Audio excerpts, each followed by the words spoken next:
I'm really against dating apps. I really am against them. And the reason why I'm against them is because it feeds the idea that there's so many fish in the sea. And the moment you think that there are so many alternatives and options, you invest less in whatever you have. That's just life. Yeah, if I have lots of cars, I won't care about one car. You know, if I have lots of things in the fridge, things end up going moldy because I forget about the things that I've got so much there.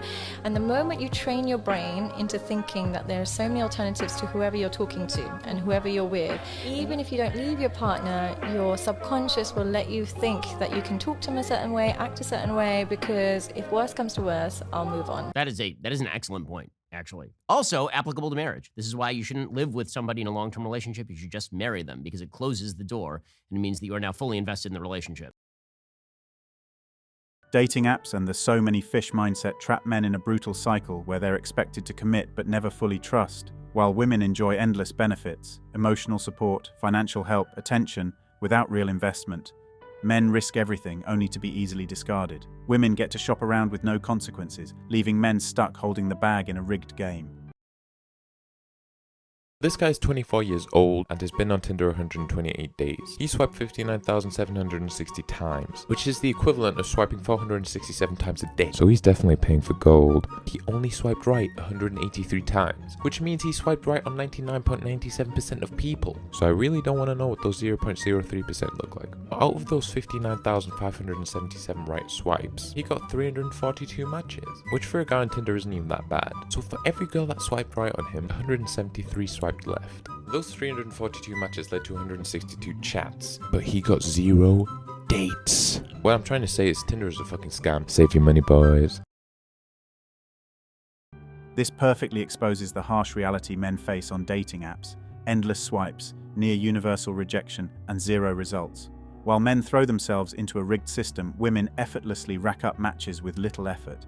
It's not about luck, it's a brutally unfair market where men pay in time and hope, and women cash in on automatic attention. Tinder is a scam feeding male frustration. What's up, my guys? Hot guy pro tip of the day. Get off the dating apps now. Do you ever wonder why you have a few exchanges with a girl on these apps and then all of a sudden they ghost out of the blue? It's because another guy beat you to the number. Girls don't want to waste their time having superficial, how's your day going conversations through Hinge. They're looking for a man to make the first move and move that shit along. Be direct, get her number, and secure a time to meet. Don't give her other 30 matches of the day a chance to beat you to it. Women hold all the power on dating apps with countless options at their fingertips. Men are forced to rush, compete, and hustle just to get a chance, while women casually ghost or switch whenever they want. It's a frustrating, unbalanced game where men have to fight for scraps, and women always get to call the shots. I want y'all to think about this. If someone is not willing to be flexible and compromise and find happiness in spite of them not getting what they want, what situation does that create? That creates, I'm going to date this person for a couple weeks. Oh, I'm unhappy. Let me find someone else. I find someone else. I'm a little happier for a little while, and then I start to become unhappy. Let me find someone else. Let me find someone else. Let me find someone else. And so you get people who are on dating apps for a very, very long time. And that's because they keep on looking for happiness from their partners instead of doing any kind of internal work. It's like the complete opposite of what we see in an arranged marriage. And so this is kind of the big thing that I think that we need to really understand, is that if you want to be happy in a relationship, if you want to be successful in a relationship, a lot of that doesn't have to do with checking boxes. And we actually use checking boxes as proxies of our own happiness. Many women, having numerous options, sometimes move quickly from one partner to another in search of happiness, often without fully committing or doing the internal work needed for a strong relationship. This mindset can lead to men feeling used or treated as temporary options rather than long-term partners, creating a cycle where true connection and commitment become difficult to achieve. Dating apps are literally designed to make you miserable. On the male side of things, something like Tinder allows for the demographic skew to be around 80% men and 20% women. This means that a huge percentage of that 80% of men won't ever have their profile shown to another woman at all in the first place, which will lead to very few matches, if any at all. And this kind of thing really f***s over the psychology of men, because if you're swiping on Tinder for a week and you don't get a single match, you start to think to yourself, damn, maybe I'm a fucking loser. Maybe I'm super ugly. On the woman's side of things, the picture is equally ugly. Women are literally drowning in matches, but the number of quality matches that they get are very, very few. Tinder knows that most women are probably on the app not to get a date. It's for a constant sense of validation. So Tinder gives that to them. It gives them the hundreds of matches. Because if women leave the app, Tinder's business model literally falls apart. And Tinder tricks you into thinking that if you pay $10 or $15 a month, you have a better chance of either getting more matches if you're a guy or getting more quality matches if you're a woman. But when all is said and done, that subscription gets you no closer to finding a partner than when you first downloaded the app.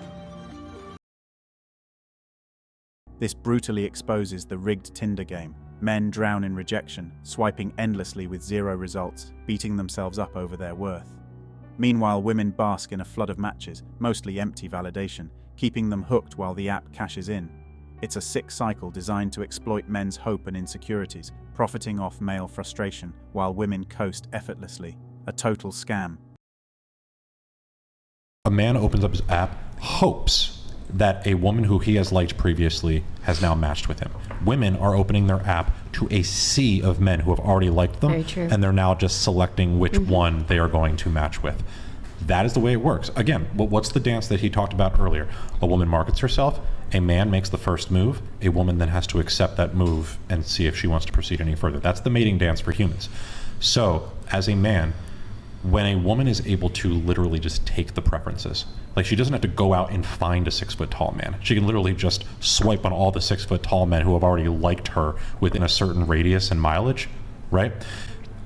Men who are not hitting the standards on paper are going to it's going to be the exact opposite effect of the girls who are average to below average who still have a ton of guys in their inbox.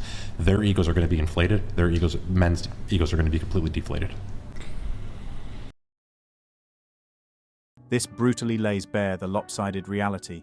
Women sit back, hand-picking from a lineup of eager men, while average or below average men get crushed under the weight of rejection and dwindling self-worth. Women's egos soar effortlessly, men's shatter relentlessly. It's a merciless marketplace where men are desperate buyers and women hold all the power, deciding who's worthy with zero effort. You guys were talking earlier before the show that you guys have like multiple dating apps to funnel men to your social media profiles and your OnlyFans. Is that correct?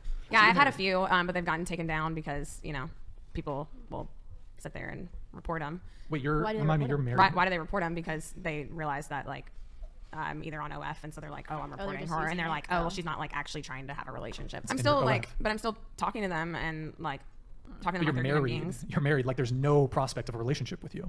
It's an advertisement. Yeah. Don't you advertise? I mean, I think it's also networking. Well, I've reversed the yeah, finesse. and honestly, I've met so many people that have come. Different. I've met so many people that have come through on my OF that have actually like helped me with my other investments, and I've actually became like in a way friends with them too. So I don't think that I'm like finessing them in any way to where. What I'm saying is, like, for the average guy who's just swiping through the app, who's maybe looking for a relationship, and it's like Instagram model, here's my Instagram in the link, OF girl, OF girl, OF girl. It's kind of like, to some degree, it's disingenuous because people go on these apps to find someone. Both men and women go on dating apps to potentially find a partner. And if you're, it's the like morality police. What are you?